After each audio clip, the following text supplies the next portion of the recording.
May the words of my mouth and the meditations of our hearts be acceptable to you, O Lord, our rock and our Redeemer.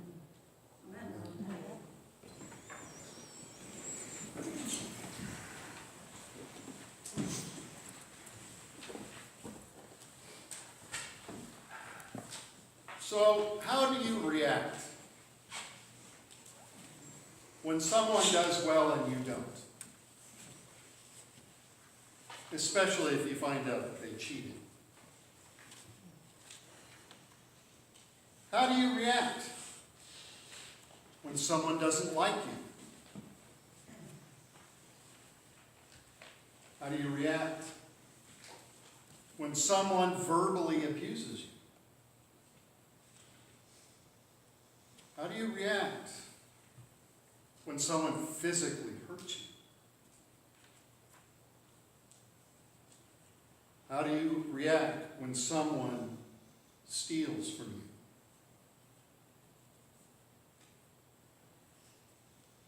How do you react when someone borrows something from you, but you know they're not going to return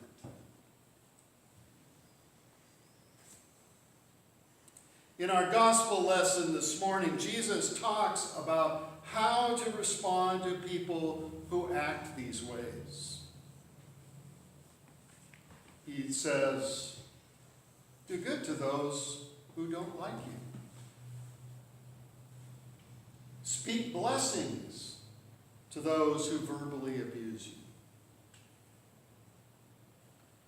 Offer to let those who physically hurt you to do so again. Let those who steal from you steal more. And if someone borrows from you, don't ask for it back.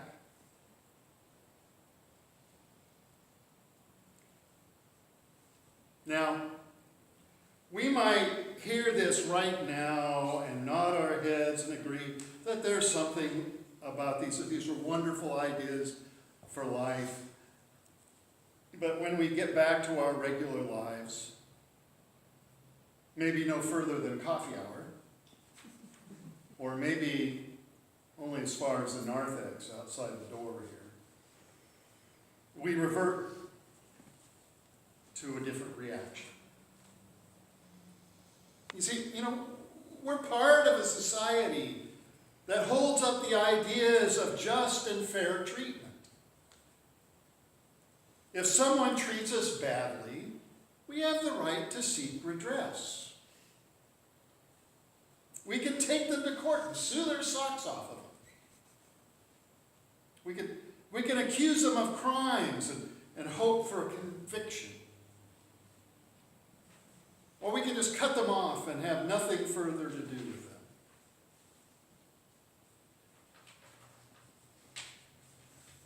But Jesus is calling us to a much more difficult path.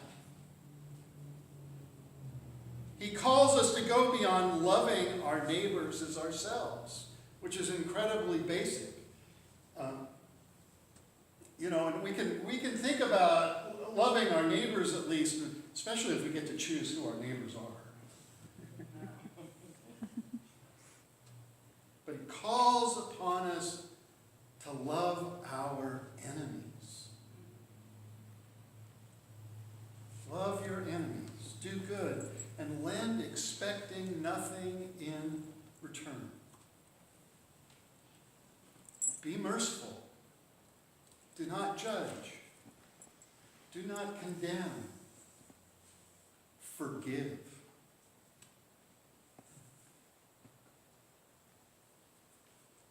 Think about someone who is really causing you troubles right now. It could be someone who is really close to you, a family member or a longtime friend or an acquaintance or maybe a neighbor down the street. Or it might be a more distant figure like a boss or a political figure. What would it be like to love that person? to seek to understand them, to identify some good thing that you can do for them or say to them.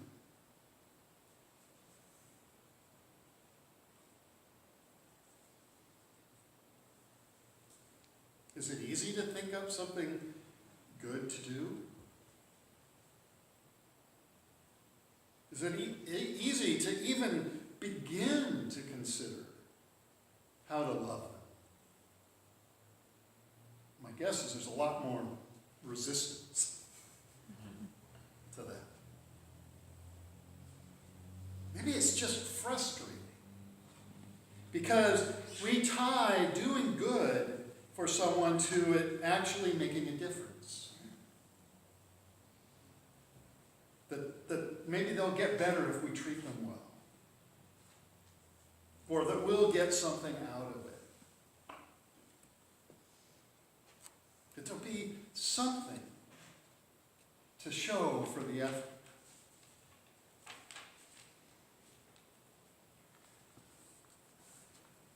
Jesus is approaching this differently.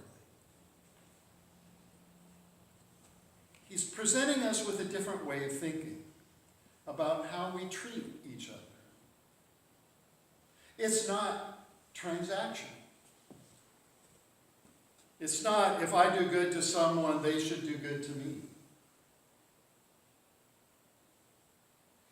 Rather, Jesus points us to look at God.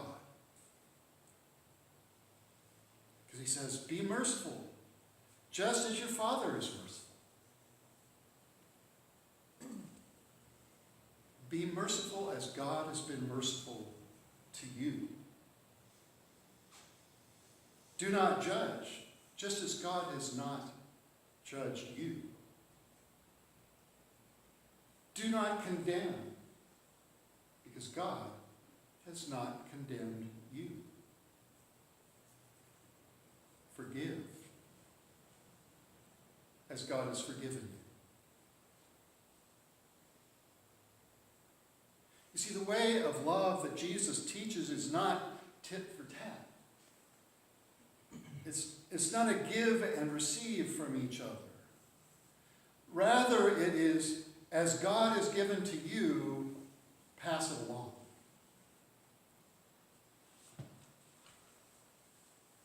Since you have not deserved to have God give to you, neither give just to those who you think deserve it.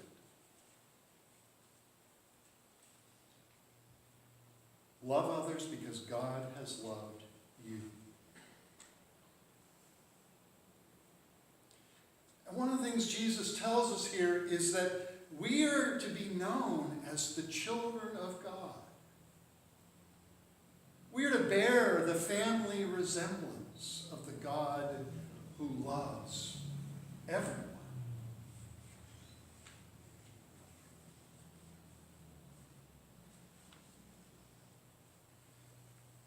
Now, Jesus does recognize that we will receive because we give. He says, forgive and you will be forgiven. Give and it will be given to you. The measure you give will be the measure you get back. But notice, it's a promise for the future. There's no immediate gratification.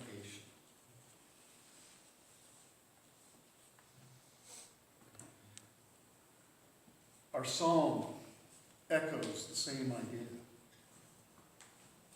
The psalm calls upon us to trust in God, to delight in God. And God will bring it to pass in us. Seek God, seek refuge in God, and God will help you. And on these words, just be still, wait patiently.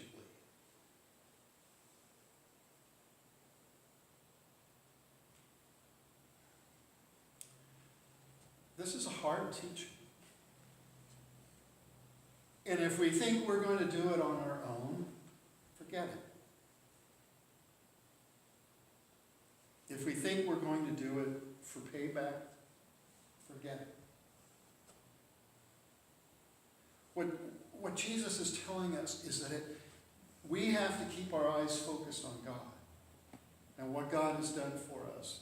And it is out of that flow that it's even possible for us to love this way.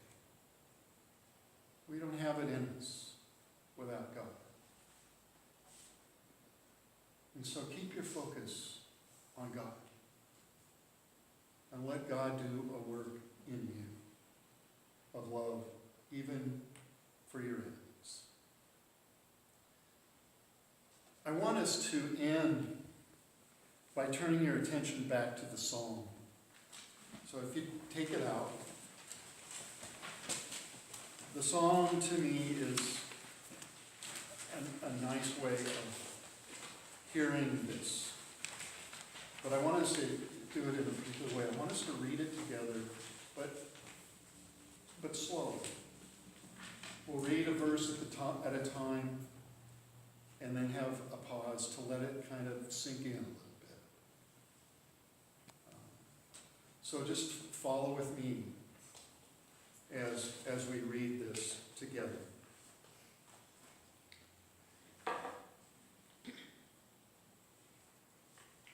Do not fret yourself because of evildoers. Do not be jealous of those who do wrong.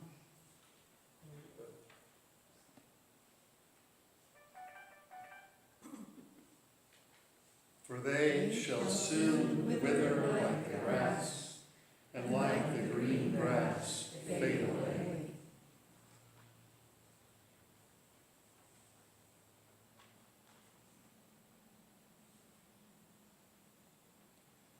Put your trust in the Lord and do good.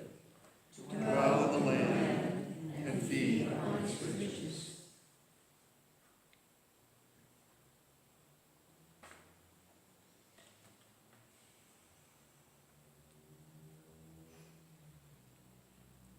Take delight in the Lord, and he shall give you your heart's desire.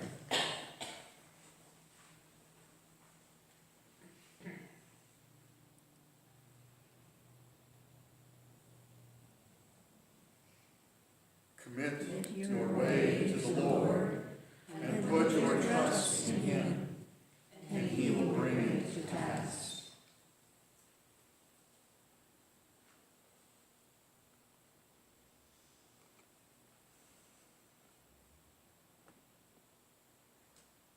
He will make your righteousness as clear as the light, and your just dealing as the noonday.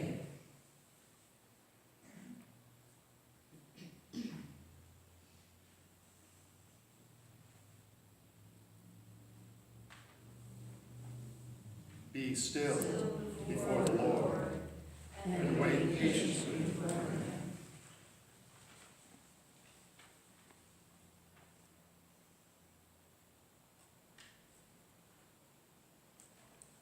Do not fret yourself over the one who prospers, the one who succeeds in evil schemes.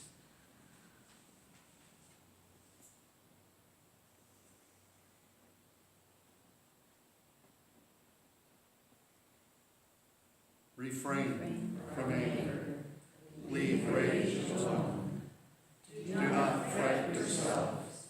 It leads only to evil.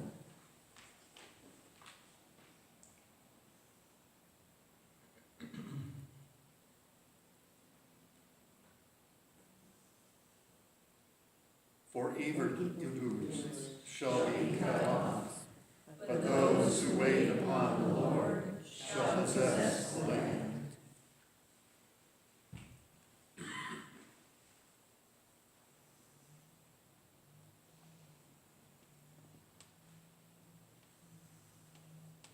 In a little while, the wicked shall be no more. You shall search out their place, but they will not be there.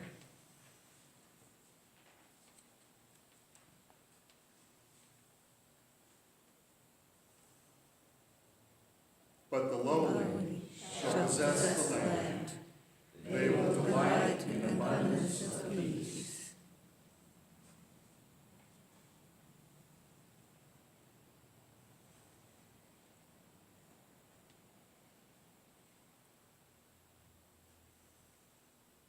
But the deliverance of the righteous comes from the Lord. He is their stronghold in time of trouble.